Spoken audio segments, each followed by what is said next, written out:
Hello दोस्तों, नमस्कार। मैं हूँ रेखा उपाध्याय। स्वागत करती हूँ अपने यूट्यूब चैनल पे। आज एक बहुत प्यारा चुटकुला गीत सुनाने जा रहे हैं। आप सबको अच्छा लगेगा तो कमेंट में जरूर बताना।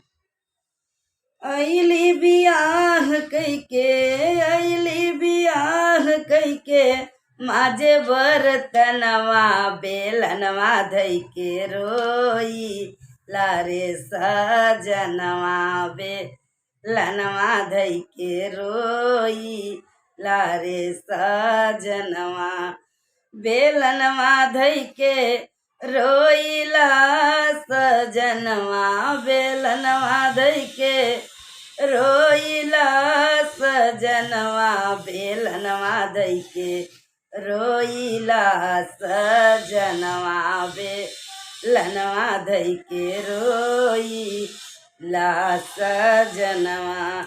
हम नहीं जाने इतना होई है तजनवा, ससुरा में सास इतना दई है वो रहनवा। हम नहीं जाने इतना मिली है तजनवा, ससुरा में सास इतना दई है वो रहनवा। पापा हमार दियले इतना समनवा बेलनवा धइके रोई लारे सजनवा बेलनवा धइके रोइला सजनवा। पापा हमार दियले इतना समनवा बेलनवा धइके रोई लारे सजनवा बेलनवा धइके रोइला सजनवा।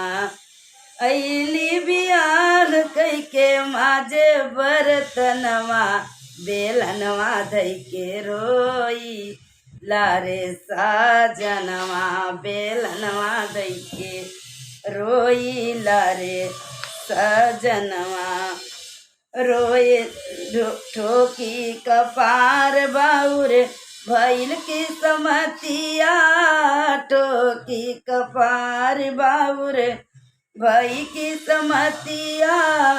केहू नाही बूझे हमरे दिलवा कबतिया, केहू नाही बूझे हमरे दिलवा कबतिया।